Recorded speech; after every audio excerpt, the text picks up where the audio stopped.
Good morning and welcome to Church in Ocean Park.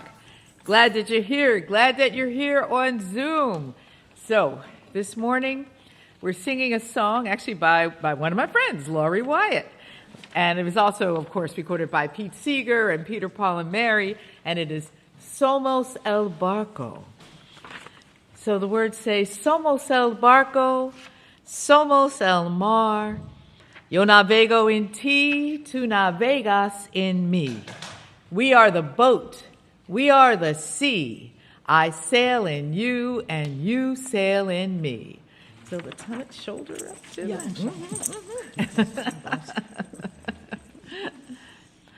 Ooh, ooh, ooh, ooh, ooh.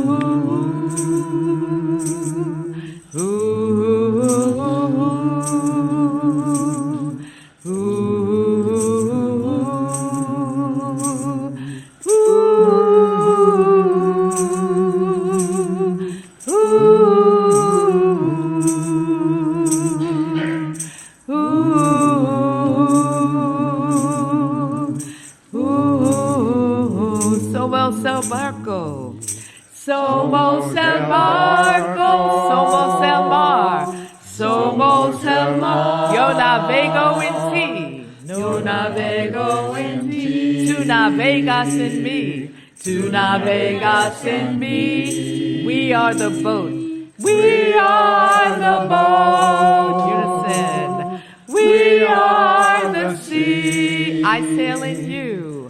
I sail in you, and you sail in me, and you sail in me. The stream, ready? The stream sings into the river, and the river sings into the sea. Good. The sea sings into the boat that carries you. Somos el barco, somos el barco, somos el mar. Yo navego en ti, tú navegas en mí, tú navegas en mí. We are the boat, we are the boat, we are the sea. I sail in you, I sail in you, and you sail in me. The boat we are sailing in was built by many hands, and the sea we are sailing on, it touches many lands. Somos el barco, somos el mar, somos el mar. Ya navego en ti, yo navego en ti, tú navegas en mí, tú navegas en mí. We are the boat, we are the boat, we are the sea, we are the sea. I sail in you, I sail in you, you sail in me, and you sail in me. So with our hopes we set the sails and face the winds once more. And with our hearts we chart the waters never sailed before. Somos el barco, somos el mar, somos el mar. Yo navego en ti, yo navego en ti, tú navegas en mí, tú navegas en mí. We are the boat, we are the boat, we are the boat, we are the sea. I sail in you, I sail in you, you sail in me, you sail in me. We are the boat, we are the boat, we are the sea. I sail in you, and you sail in me. Welcome to Church in Ocean Park.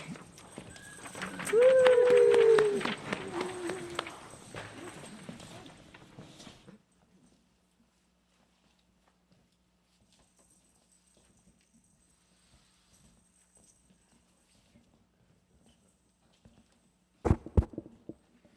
Good morning.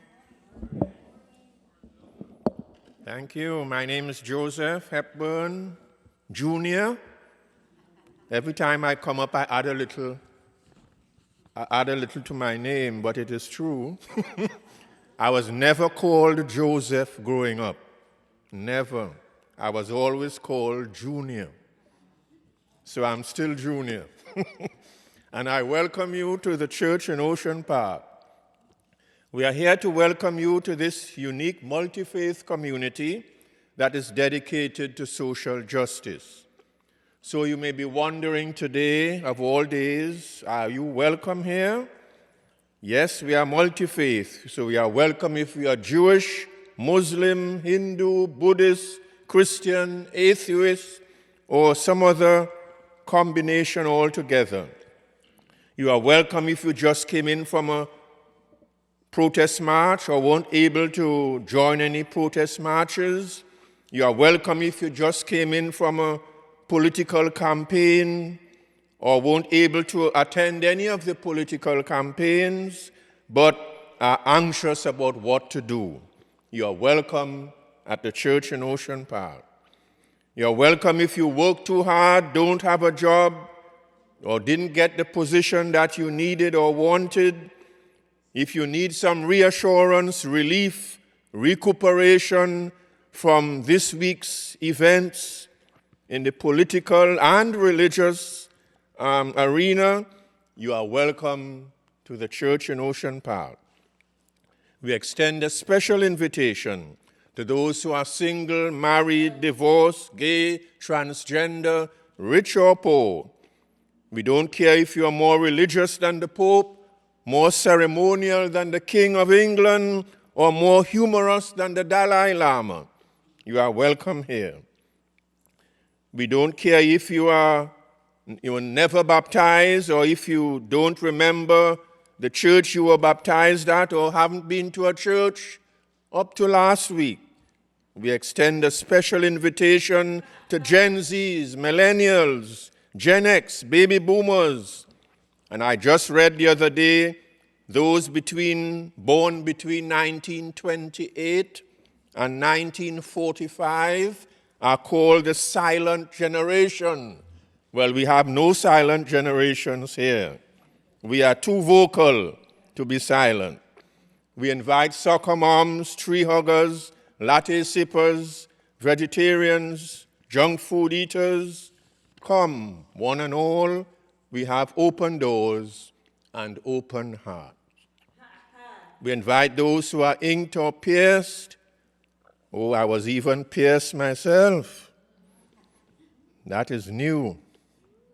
We offer a special invitation to those who could use a prayer right now or had religion shoved down their throat as a kid.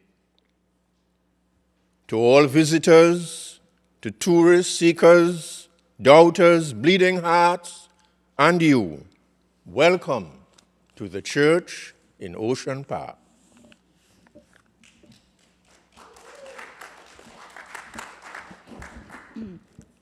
Good morning. I'm Janet Gollery-McKithen, and I also welcome you, and good to see you. It's good to see all of you. I'm glad that you're here.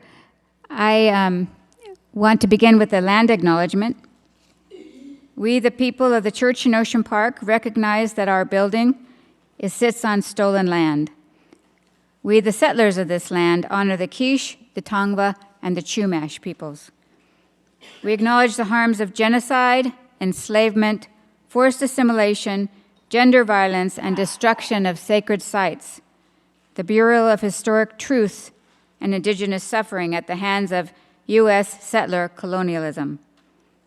We also acknowledge that our communities and our whole country were built on the backs of people stolen from Africa, placed into bondage, and forced into labor.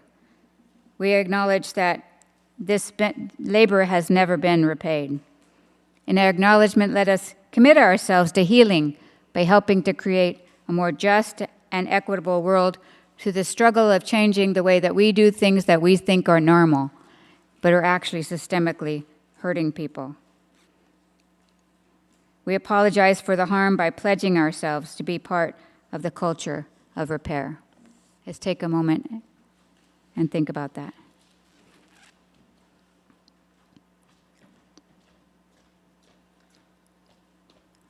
Welcome to the church in Ocean Park. I want to invite, Daria has an announcement, a brief announcement that might help some of you people, some folks. It helps her, and she figured something out. So come on up and tell us about it.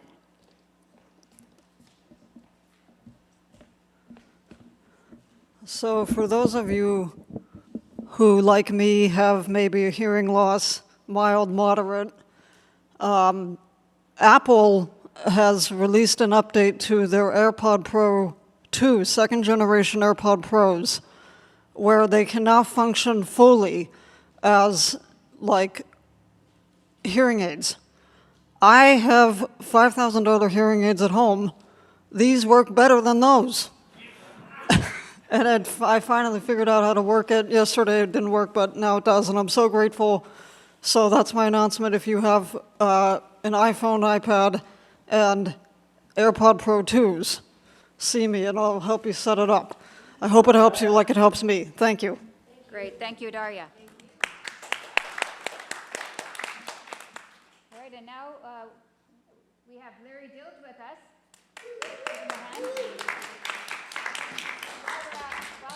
While we're thanking our musicians, let's thank our choir too, Dr. Kim and our choir. Thank you so much. And welcome, Larry Dilge.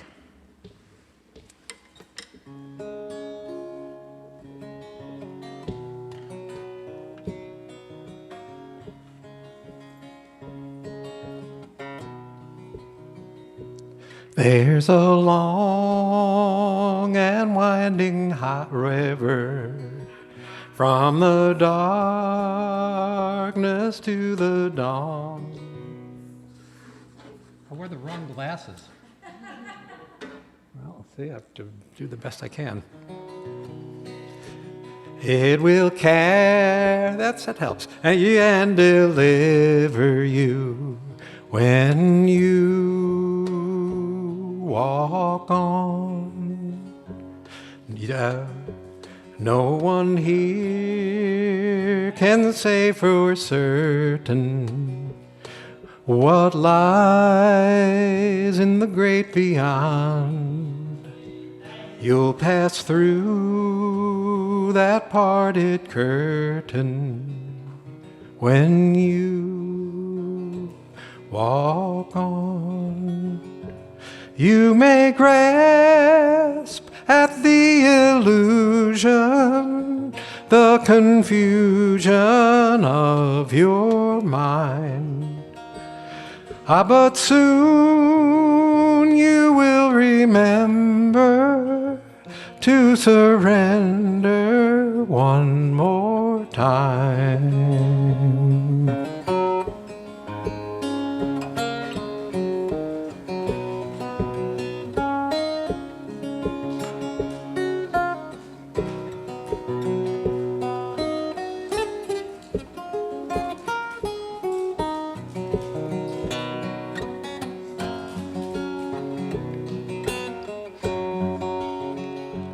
You may fade out of the doorway, fly away above the throne.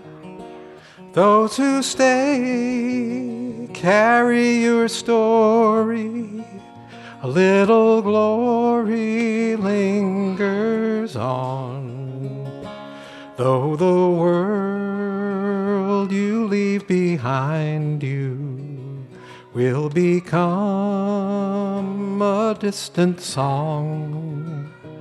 Every soul you loved will find you when you walk on, when you walk on.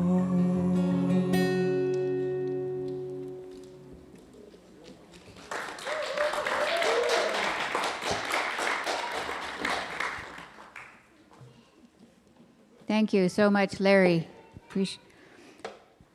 This morning we are celebrating two things, 3 or 4 actually. This is Day of the Dead, which is what you see at the altar there. This is also All Saints Sunday in the Christian tradition, and this is a time of veneration of ancestors as well. Today is a day set aside in the Christian church each year to remember the saints. Not just the ones who are perfect, because technically it's All Saints Day. It's not some Saints Day. It's All Saints Day. To be clear, it's not like a cult of saints or anything. We don't need special saints to intercede for us, between us and God, because God listens to them more, because maybe they're better Christians than we are or something. We don't need that. We celebrate all saints, not the superhuman faith and power of a select few, but how flawed people have the power to do divine things. We celebrate all. We celebrate people who, through ordinary acts of love, bring about a more beloved community. We celebrate that we have, in all who've gone before us, such a great cloud of witnesses. Some of you have put pictures up of your ancestors or people who have made a difference in your lives. This morning we'll have a chance, if you wish to, nothing is mandatory, but if you wish to share a few words about whose picture you put on the altar and why they're there. If you didn't bring a picture and you still want to share, you'll have time for that as well. We're going to have this in two parts. So this is the first part. If you did bring a picture and you'd like to share who it is in the picture, let me know. I could start actually. I'll start with my father. I'll model this. If I find him again. My dad's picture left someplace. Well, maybe somebody else will start, and I'll look for the picture wherever it went. Oh, here it is. I found it. Okay, so I had to do it twice because my father is with my son in this picture, and with my daughter in this picture. I didn't want to choose. My father. Some of you know the story about my father and I. And my father was a Methodist minister. And he was the kind of guy that just modeled what he believed. He didn't talk a lot about what he believed. When I was a teenager, I was in the youth group at the church where he served. And we decided that we didn't want to do their programs. So we planned our own program, which was supposed to be volleyball. But it was actually making out in the bushes. That was better. But then we left the church. We started a new group, and at any rate,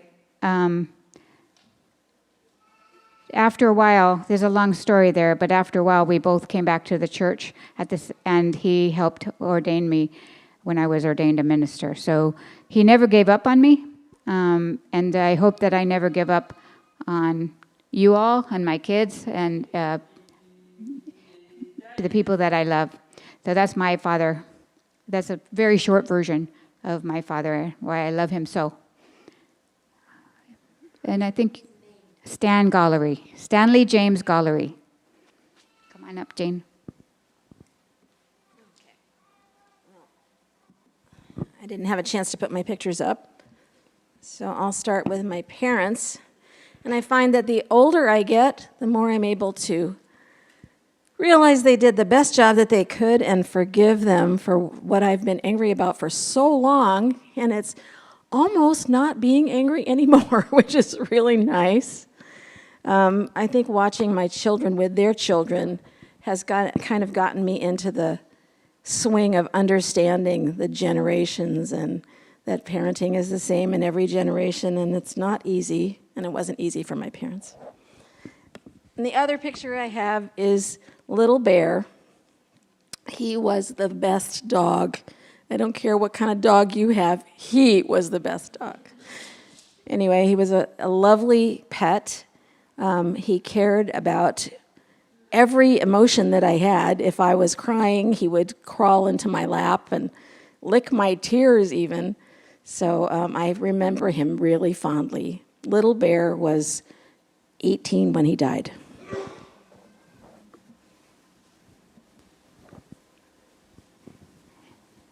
Anybody? Come on up. I'm glad you're here, Linda. Start with my mom and dad. So my mom passed on Valentine's Day this year. Oh, my mom, is that better? Okay. My mom joined my dad on Valentine's Day, 2 days before their 73rd anniversary. They were both wonderful parents, the best. And you know this guy, he left us on February 20th, just 6 days later. And we all love and miss him very much.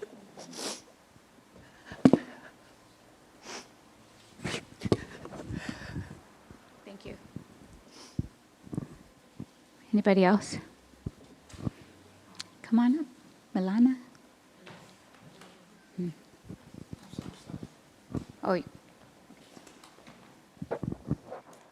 Oh, this year, I visit the cemeteries of my ancestors. The Whitlocks and the Beckers are in separate cemeteries, and it took us a couple of years to find out where my mother's side of the family, the Beckers, were, because the cemeteries slightly changed their name, and we brought my mother's ashes down. She had died 3 years ago, and we had made arrangements for her ashes to be buried there according to her wishes that she made the last minute the week before she died. My father is not in the cemetery. He's in the Atlantic Ocean in a spot off of Cape Cod where you can see 3 different lighthouses at once. I hadn't been to these cemeteries since I was about 11 or 12 years old. So it was quite moving. My great-grandparents are there, my grandparents on both sides, and all my brothers and my sister were there. We were together for the first time in a few years, all of us at once. And it was a very touching time. And I remember some of the Whitlocks, and as we look, my brothers and I look, we're the last of the Whitlock family. There'll be no more Whitlocks from our side of the family. And my uncle, who had a son, they both passed away 2 years ago. So that just leaves my brothers and I. thank you. Milana? Hi. Hello, thank you for inviting me. Good morning. I would just like to pay homage to Silas White. I'm here for my cousin Connie, who can't be here, so I just would like to pay homage to Silas White. Hi, Connie. I think most everyone knows his story, but it's just nice to be able to be here for her to honor him. And I also have my great-grandparents who were from the East Coast. They lived in Kings Mountain, North Carolina. Bruce and Lily Whitworth. And they had a wonderful, large family.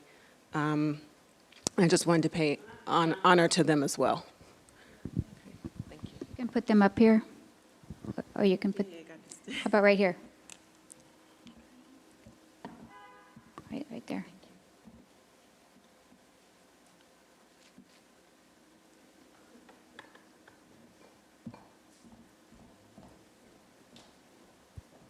Come on up.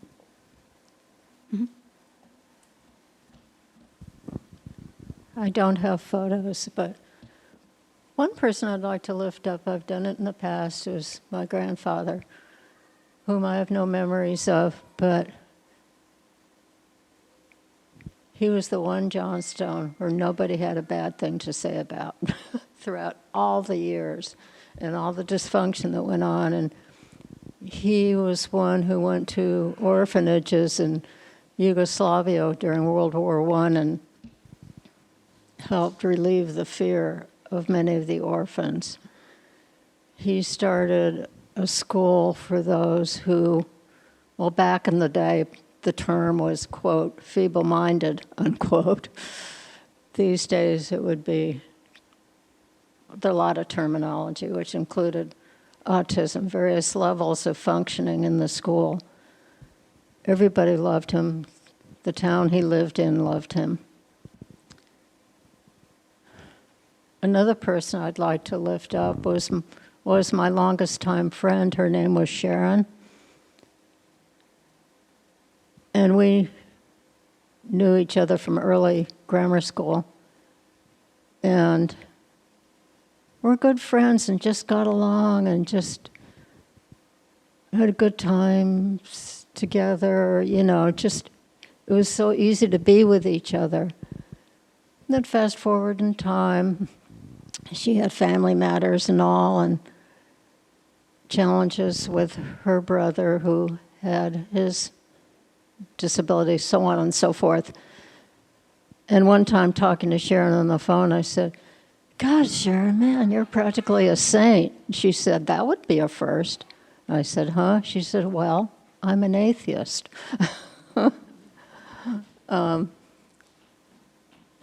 And because of recent passage, I'd like to lift up the spirit of my sister. May she be in peace. Her name was Misty.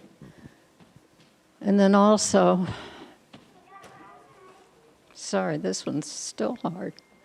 This person, Ira Schneider,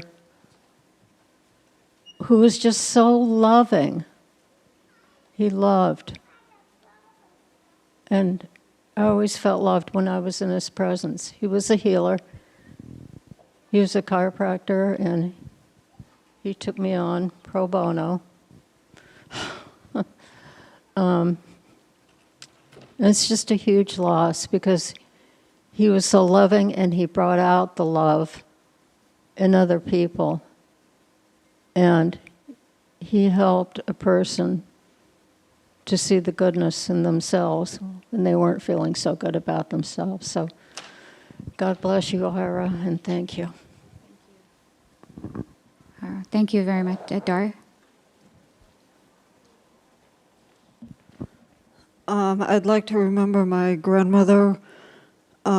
She died in 2005, but I was only 15 then, and although I did know her and I certainly got along with her and I always thought she was really funny, I really wish I could have known her as an adult.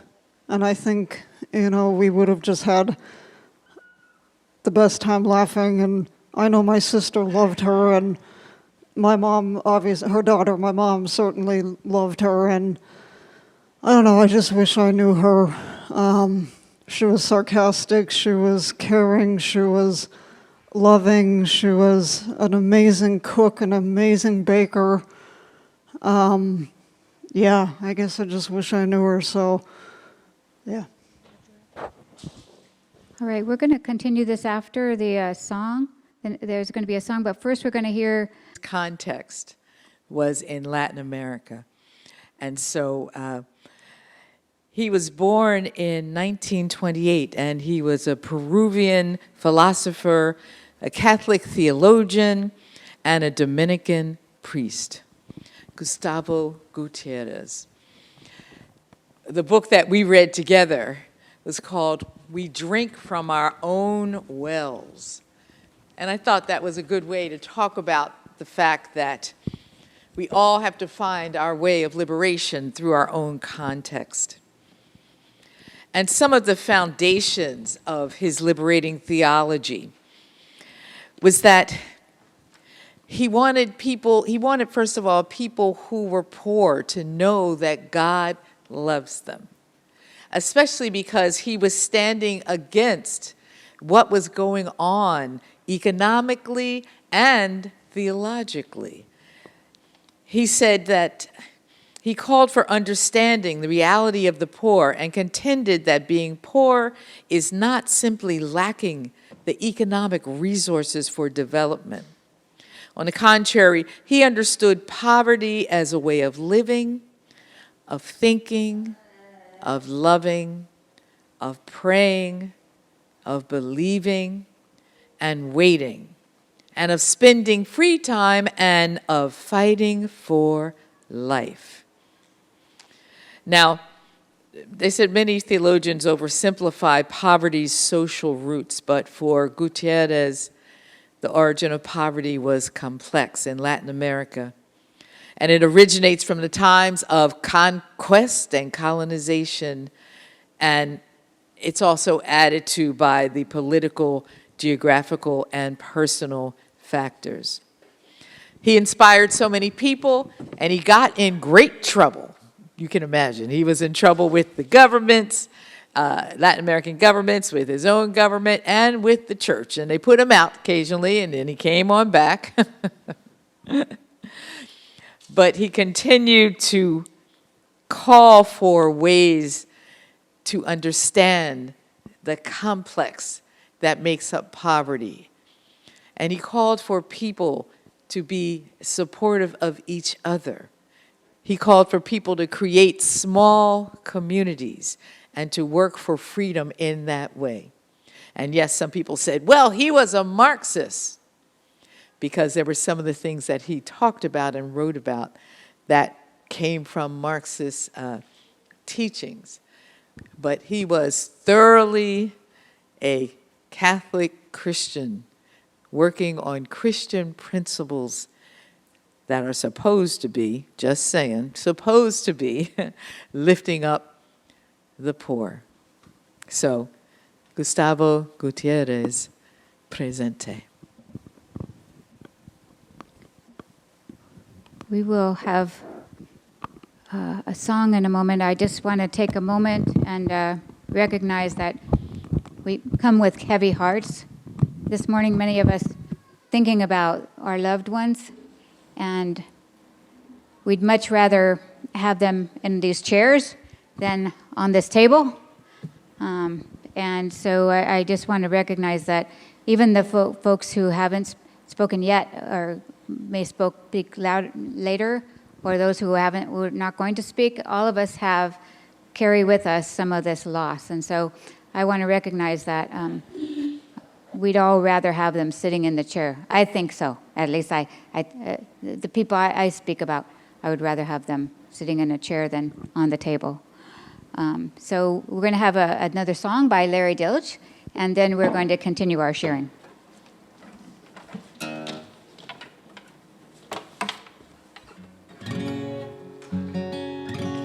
This is a song by Warren Zevon, the last song he wrote in his life. He was dying of cancer. And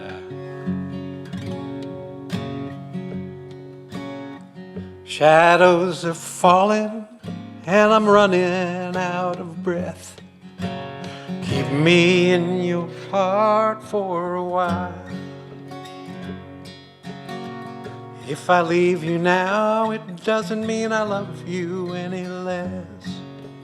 Keep me in your heart for a while. When you get up in the morning, you see that crazy sun. Keep me in your heart for a while. There's a train leaving nightly called When All Is Said and Done. Keep me in your heart for a while. Sha la la la la la la la la la la la lo. Keep me in your heart for a while. Sha la la la la la la la la la la la lo. Keep me in your heart for a while. Sometimes when you're doing simple things around the house, keep me in your heart for a while. You know I'm tied to you like the buttons on your blouse. Keep me in your heart for a while. Hold me in your thoughts do it again. Hold me in your thoughts, take me to your dreams, touch me as I fall into view. When the winter comes, keep the fire lit, and I will be right next to you. Engine drivers headed north to Pleasant Street, keep me in your heart for a while. These wheels keep turning, but they're running out of steam. Keep me in your heart for a while. Sha la la la la la la la la la la la lo. Keep me in your heart for a while. Sha la la la la la la la la la la la lo. Keep me in your heart for a while. Keep me in your heart for a while. Keep me in your heart for a while.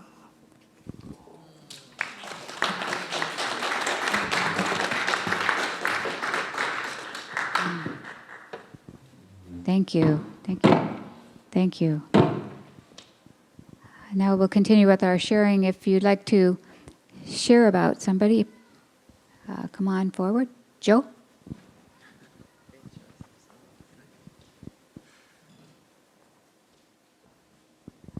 So I've talked about my father before. He was a military officer with flaws, but his father was the most flawed person I ever met. And I didn't appreciate it until I became a father, that he was a whole lot better. So like Gene, some of that anger has dissipated. And so it's part of what I want to talk about is the relationship to my father, mother, and sister over time, right? Because my mother was, I thought, pretty amazing. 6 kids, we moved every year, and my dad was gone off in the war, right? And then my sister, who drowned at 19 at the College of William and Mary, was my hero.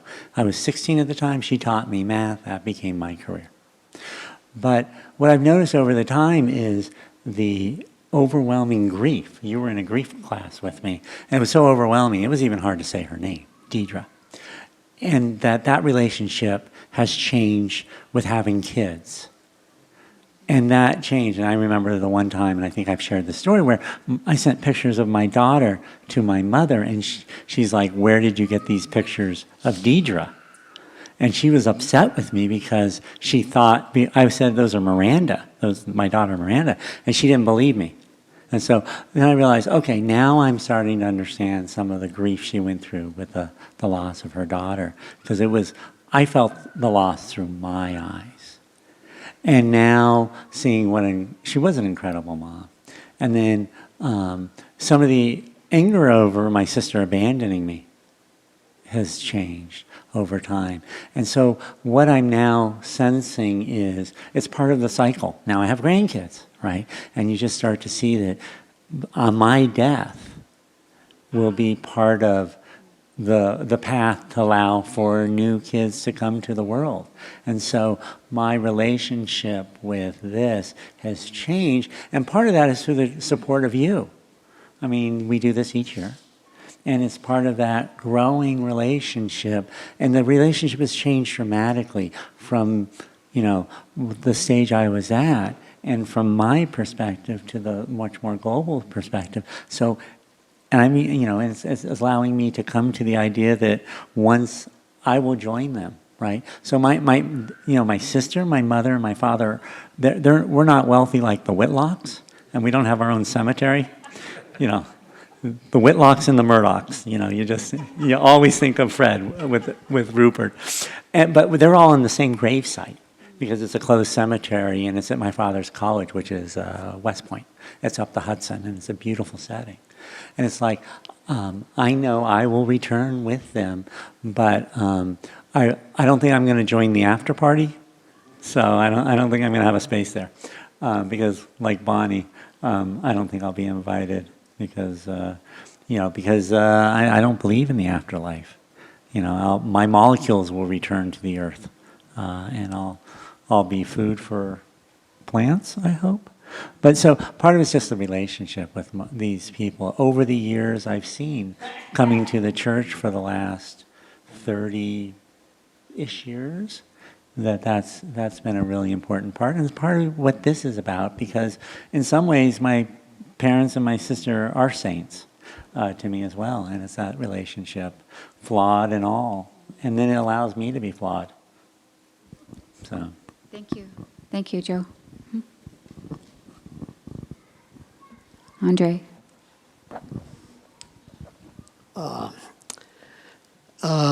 At the age of 25, I became a Hindu monk.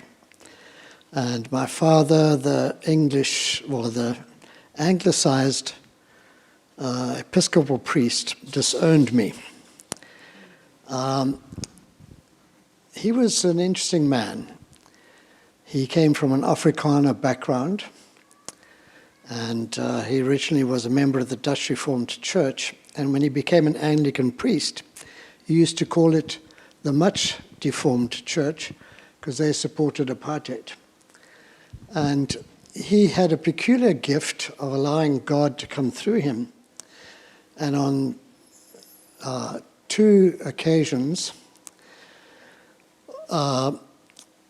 he prayed for the dead, and they literally rose. I could go into that story.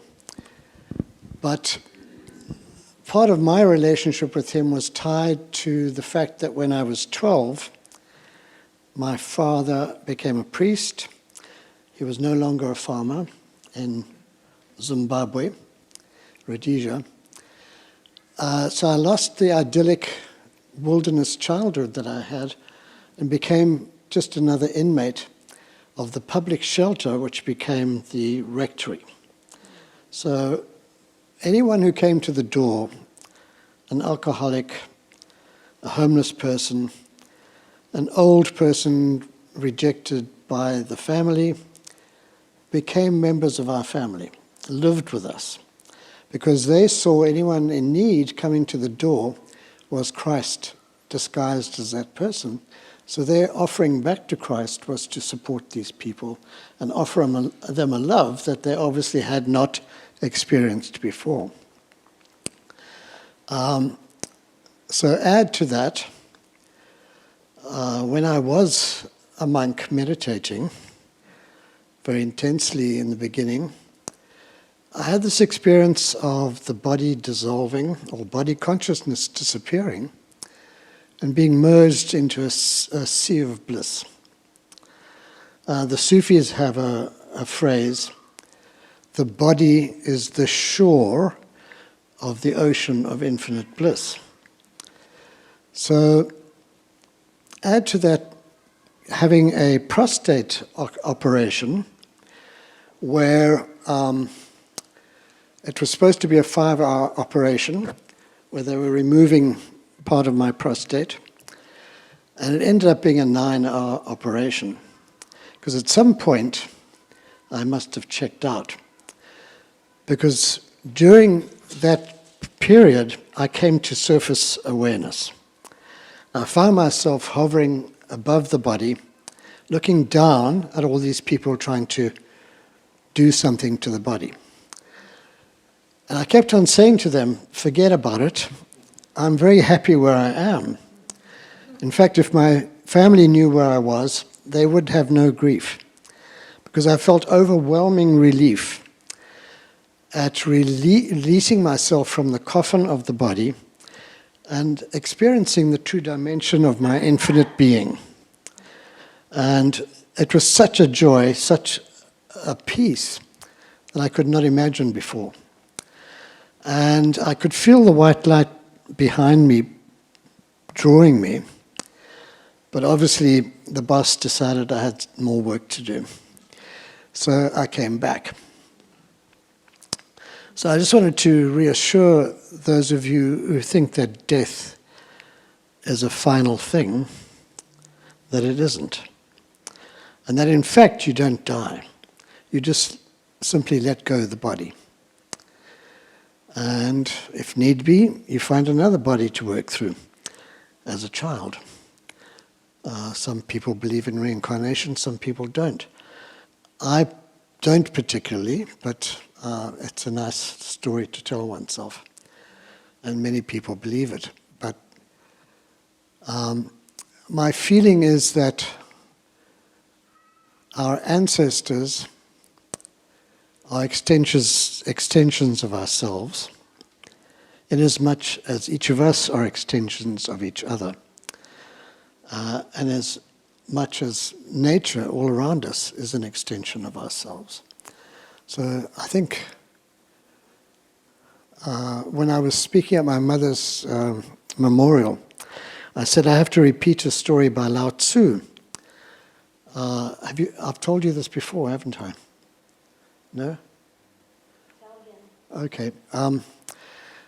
Lao Tzu just lost his wife of 30 years, and his biographer and friend came by and was very irritated by him 3 days after she passed, seeing him play a merry tune on an outside bath and, humming a joyful sound. He said, "Have you no decency? Couldn't you show any grief?" He said, "Well, I tried grief for about 10 minutes, but it wasn't working." She came from nothing. She lived in nothing. She returned to nothing. Nothing's changed. So that's how I felt about my mum. Anyway, that's... Thank you very much. Anybody else want to share? Oh, yeah, Kim. let's see. Oh, this is still on. So my friend Stephanie, she was definitely my best friend. And I wish she was here now because she lived in Pennsylvania and was a childless cat lady. That's all I have to say. All right. We'll be back to you, Jerry. I want to lift up the memory of Maxime Borowski-Jung, who has been in this room. She was the director of the Marital and Family Therapy, Art Therapy program, very dear to our family. She was here for Emma's coming of age and Dylan's coming of age. She was a consultant at Westchester Neighborhood School, and her melanoma got the best of her, and she was creative and cantankerous. Susan Getline was, I was in touch with her, and she asked me to lift up Mary Getline. And while I'm doing that, I also did bring a picture of a few others from the church, Eleanor Graham and Franci. So I have the picture of them right here.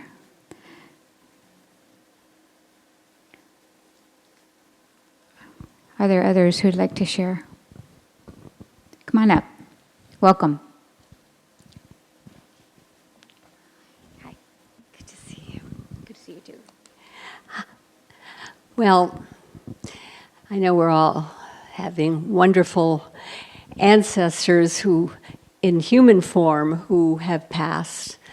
I'd like to talk about my cat, Mikanto, who passed away 2 weeks ago.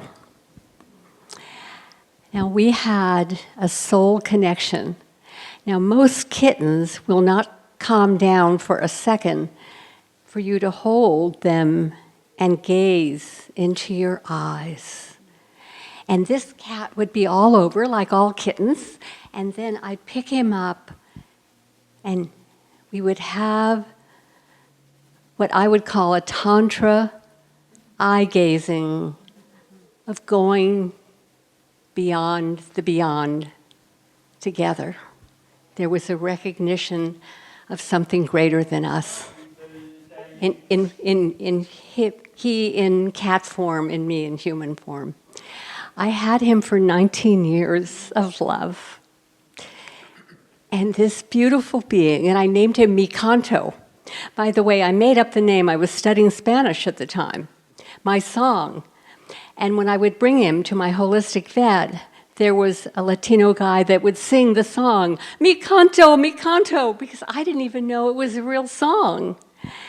Anyhow, he had 9 lives. He had many, many unique medical issues throughout the years. And right to the end, he had many issues, and I was keeping him alive with 4 different prescribed medications and 6 different herbs. And hemp oil, I healed his hemp oil, I healed his mast cell tumors in 2 days with 5 drops of hemp oil. Great for us as well for prevention of skin cancer. Anyhow, 2 weeks ago, he passed. And I would hold him in my arms and he would gaze up to me. He would put his arms around me and hug me. I'm a therapist. He would climb up on top of the bookcase when he was sprightly and look down at my clients. One day there was a client who said, I have a confession to make. And she looked up at the cat looking down at her. And she said, I feel so guilty when that cat is looking at me. And then she confessed that she had been a smoker. She smoked cigarettes. Ah. Anyhow, it is so blessed to look into the eyes of a dog, of a cat, of a goat, a horse, another being, even a flower, and go into the one, go into the echad, we say in Hebrew, the echad, into the oneness together. And I had that beautiful pleasure with Mi Canto many, many times. Thank you. Yeah. Thank you. Joseph?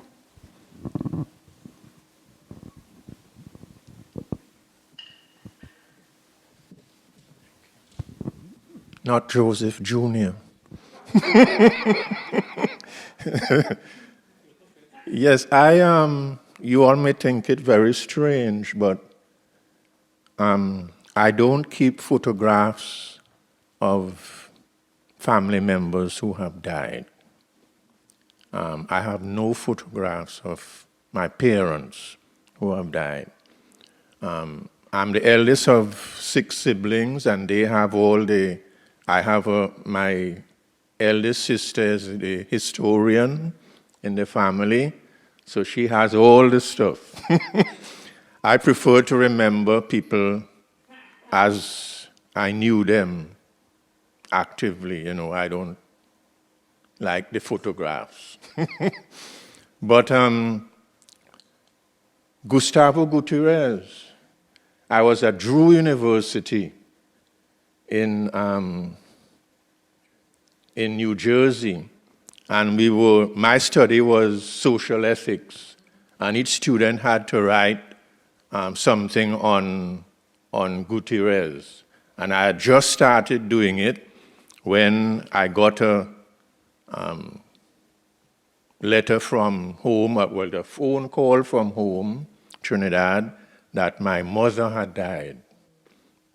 So I had to leave university. I had just gone to university, so I had to leave and go back home to Trinidad and deal with that. My mother was born in Tobago, which is the other island, Trinidad and Tobago. In those days, growing up, it took about 6 hours by boat. It was a rough journey from Trinidad to Tobago. And I'm the eldest of 6, so I was born at sea because she was in Trinidad at the time, and it was the custom then among Trinidadians and Tobagonians that if you're going to have your first child in a different country, you should go back to the country where you're from to have the child. So my mother was on her way from Trinidad to Tobago, where she was from, and I was born on the boat going. So I was born at sea. Maybe that's why I can't stay in any one place very long. I've been here now 12 years, and that's the longest I've spent in any one place. Really. Maybe it's because I'm older too. I don't want to travel around and stay too much in different places. But my father died when I had just gone to work in the British Virgin Islands. And my mother was 70 when she died. My father was 93. And so I left the BVI, went home again, and that's about it. So my grandmother died too, my grandmother from my mother's side. My grandmother died before my mother. So I left Jamaica. I was studying for ministry and went home again. So far I have done all the services and did all the preaching and everything for all my family who have died. For all of them. I would appreciate it if we could all lift up the spirits of those who don't have anybody here on earth to remember them or to lift them up. For example, homeless folks who totally out with nobody. So if we could remember them also at this time. Thank you. Come on up.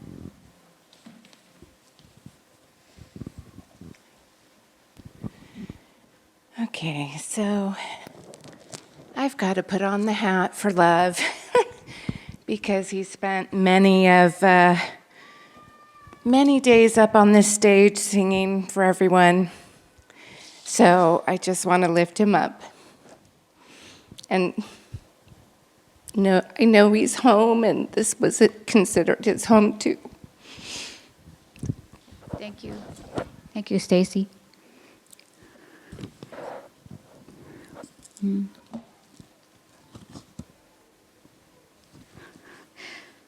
Thanks. So today, let us remember all the deeply faithful and the deeply flawed saints through whom glory has been revealed, is being revealed, and will be revealed. We remember Mary Magdalena, Peter the fisherman, cantankerous yet glorious disciples, Mother Teresa, Martin Luther King, and we remember Lavmando, Gustavo Gutierrez, and Chuck, Mary Getline, and Franci, and Eleanor, and many of those we spoke about today. Let us thank God for these saints, some of whom still light our own paths. O blessed communion, fellowship divine, we feebly struggle, and they in glory shine. Yet all are one in thee, for all are thine. Alleluia, alleluia. Take a moment in silence, and it'll be broken with a video.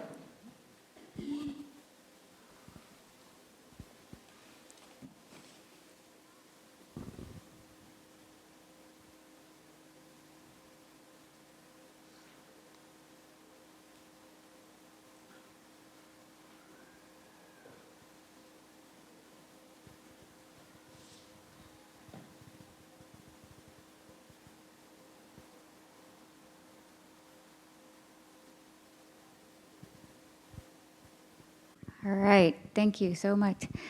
Now it's Craig Ham is not here, who's the chairperson of the Finance Committee, so I'm going to, this is way too heavy, guys. If you have coins, I think you got to come in the middle and put it in the bucket, because that's ridiculous. If you have paper money or folded money of some sort, that doesn't make any noise at all. They go in the basket. There's also really cool ways you can give. If you'd like to donate to the church, there are 3 ways to give right here. you can actually text to give. If you haven't tried it before, it's very fun. You put that $, and however much, you should just try it right now, just to get out your phone and put $5, $10, and then you just put the number, and then there it goes, and you never even notice. It's no big deal. You could try it with 100. It doesn't matter too much. The other thing is you could do is you put your phone towards this one and take a picture. You want to pass this around? So this is called a QR code. And I'll just put it out here so you can see it. Maybe you can see it very well. Thank you very much for anything you can help with. We are actually in great need of financial funds right now. So thank you so much. While that's happening, we have a number of announcements. All right, but that's a good segue into bread, because Jean Gasca is going to do bread.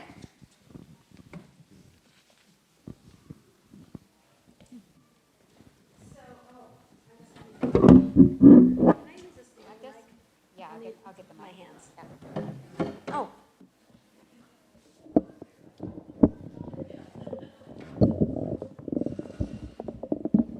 I think I can bring it over there.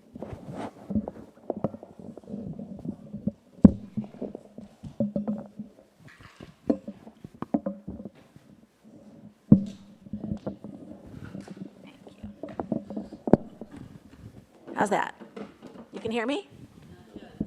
It's not on? How do I put it on? Hello? You just have to speak into it straight on, not on the side. Hello? Yep. All right. All right.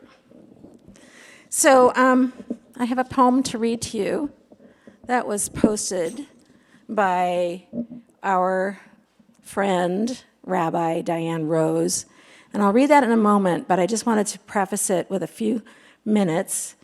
Those of you who know me know that I am a reflexologist and I have a passion for acupressure self-massage. And what I wanted to say about this is that this week I have been consumed by anxiety. And I am a tutor, and I tutor mostly homeschooling families. And one of the parents has dragged me into her drama this week, on top of everything. And it's a huge drama, and it has had me up at night. So the combination of these has been really intense.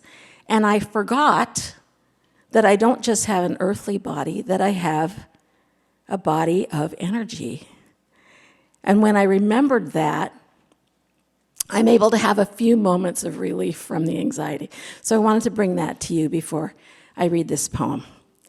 So, Chinese medicine considers the top of the head, the crown, to be the port where energy comes from heaven, from the universe. There's a point up here called 100 crossings, and it's because there are so many energy paths that cross at that point. We also have points at the bottom of both feet. So we have the highest point that gets energy from heaven, and we get the lowest point, which gets energy from the earth. We live on an energetic mother, right? We live on Mother Earth, who has a lot of energy, and we can bring the energy up into ourselves. And that point on both feet is called bubbling springs. It's kidney 1. And that's the lowest point on the body in Chinese medicine. So what I'd like you to do is, if you can, and if you care to, put both feet on the ground. And the analogy that I would make, because I'm not going to show you my foot, is that we have a pad under the fingers, and right there in the center is a point called Lao Gong, and the analogy is bubbling springs on the feet. So if you just kind of spread your toes out and press down on the earth, you will have a really good connection with the earth. And if you sit up tall, if you care to, if you can, then we have a good connection to heaven. And we're just going to take about 30 seconds just to breathe.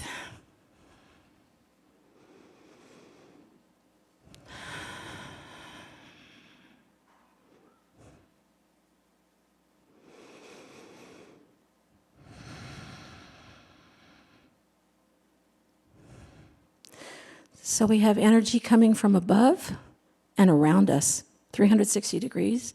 And we have energy coming into us from below.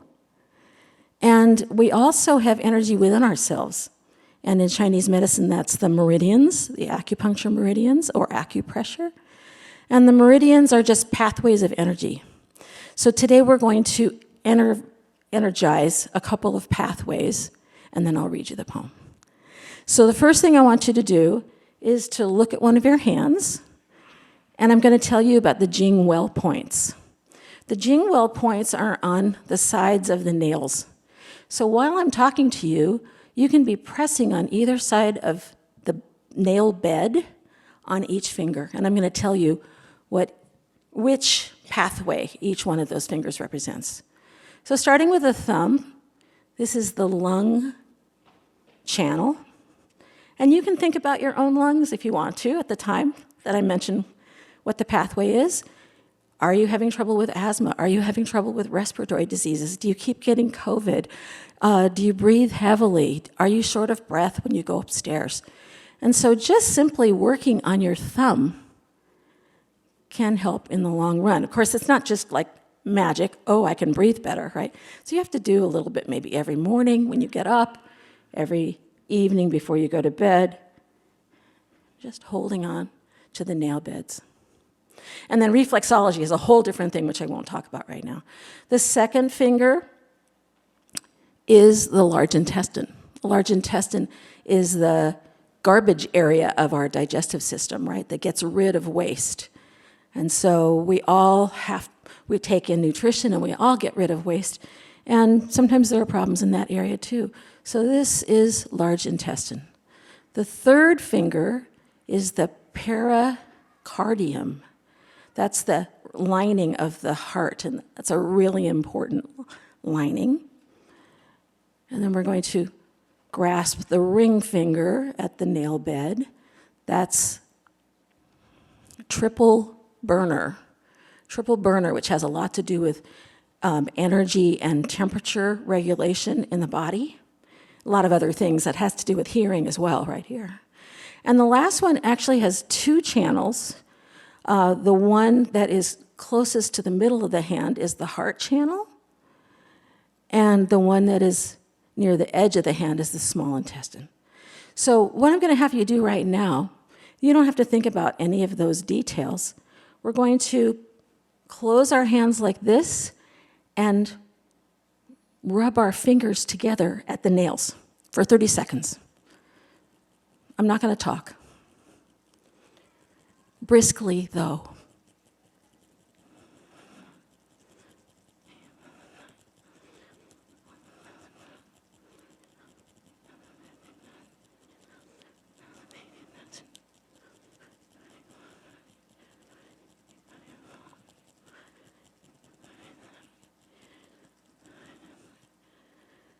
Let go. Feel your fingertips. You might feel warmth. You might feel tingling. It might feel exciting. I know when I move my hand through space, I'm much more aware of the fact that space actually is matter, and I'm pushing air as I move my hands around. I can feel it. As a matter of fact, we're in a Tai Chi class right now, and the instructor tells us to put our hands down like this and feel the space behind you. And you can feel that there's something behind you. It's really exciting. Anyway, this is a way to circumvent anxiety just for a few minutes. Sometimes it lasts longer. But what it does is it energizes these most important, most energetic points in the body, and there are some on the toes too, which we're not going to do right now. And so lastly, I want to do one more little exercise that will heighten our energy, make it available to us, which is simply to rub your hands together. This is a practice that is used in many cultures and has been used in many faith traditions. Rub as briskly as you can. You want to get some heat there. There's that point in the middle of the hand called Lao Gong, which is another point of very high intensity energy. It's heart 8.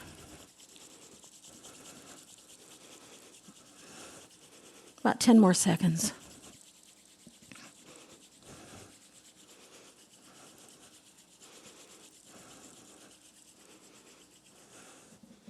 And there's several things that you can do.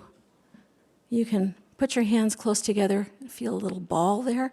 Not everybody feels this right away. Sometimes you have to practice. But if you do yoga or Tai Chi, you can sometimes feel a ball of energy between your fingers, your hands. I feel kind of like taffy pulling between my hands. And it proves to me I have energy, and I'm surrounded by this energetic layer around my body, which allows me to realize I'm much more powerful than I think I am. When I think I'm just connected to the earth and all these earthly problems, it's very anxiety producing, but when I do this for myself, I feel a little bit more uplifted. So here's the poem from Diane Rose. I believe in hope. I believe in hope that chooses self-respect above pity. I believe in hope that dismisses the petty fears of petty people. I believe in hope that feels distant pleasure as much as momentary pain. I believe in hope that acts without the guarantee of success. I believe in hope that kisses the future with the transforming power of will. Hope is a choice, never found, never given, always taken. Some wait for hope to capture them. They act as prisoners of despair. Others go searching for hope. They find nothing but the reflection of their own anger. Hope is an act of will, affirming in the presence of evil that good things will happen. Preferring in the face of failure, self-esteem to pity. Optimists laugh even in the dark. They know that hope is a lifestyle, not a guarantee.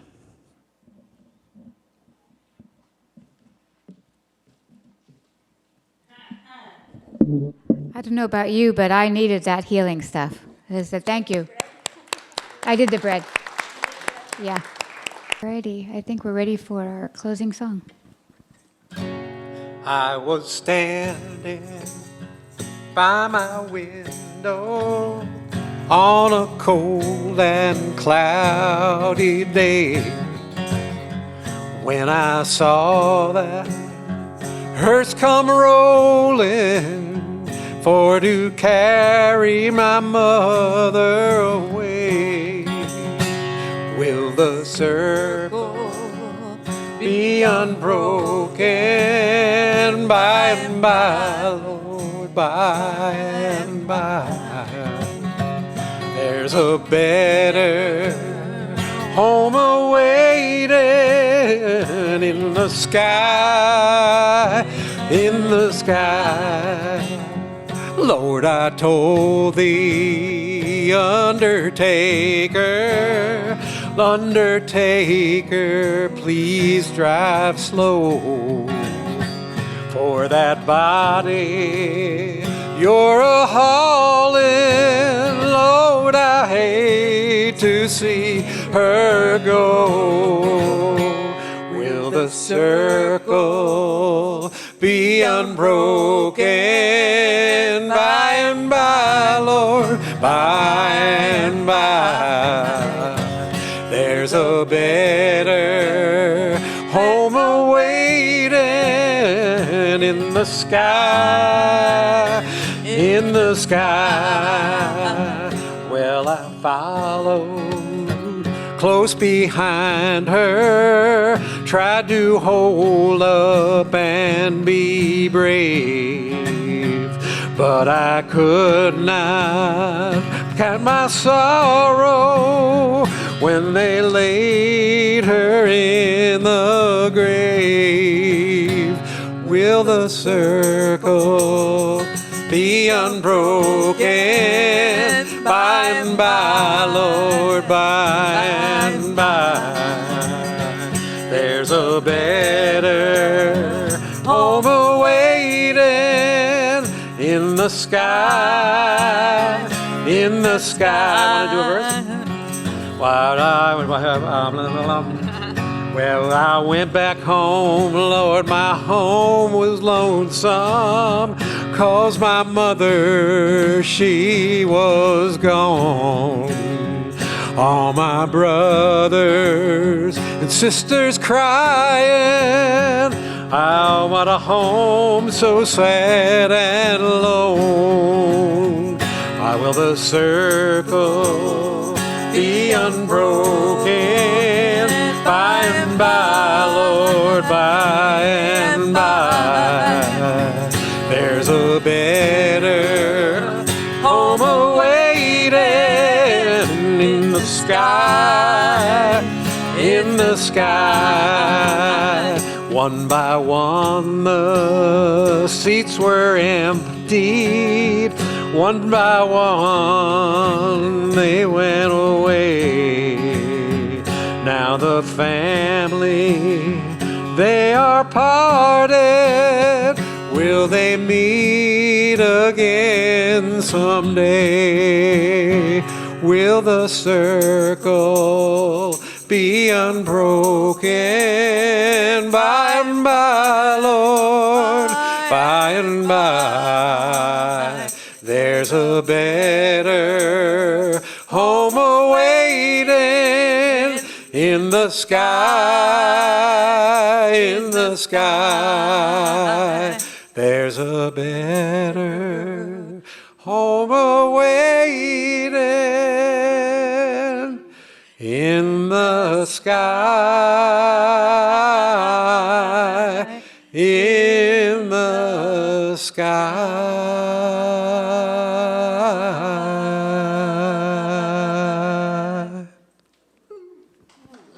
For those who would like to see a chaplain, Joseph is a chaplain.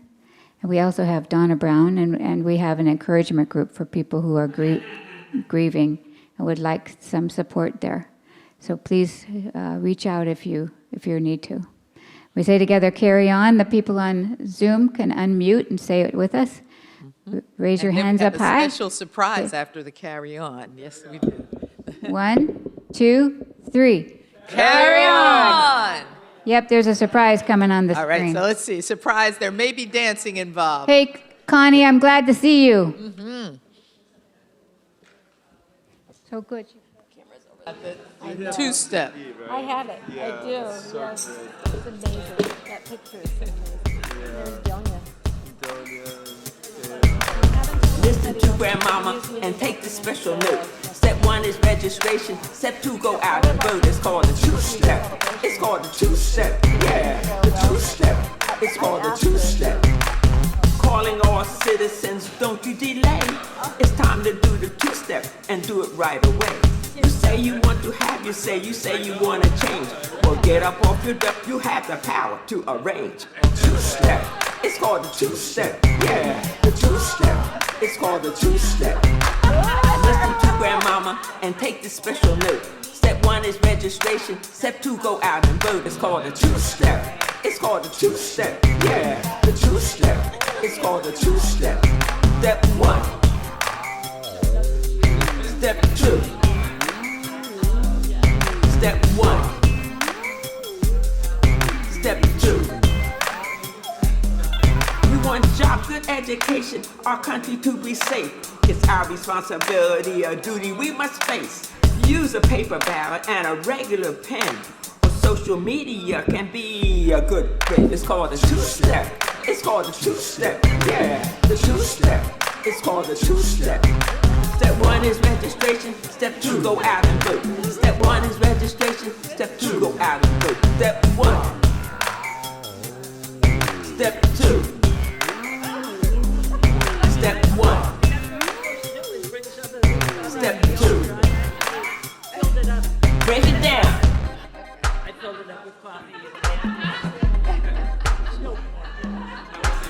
health care is at the top of the list. This is a high priority. On this we must insist. It's called a two-step.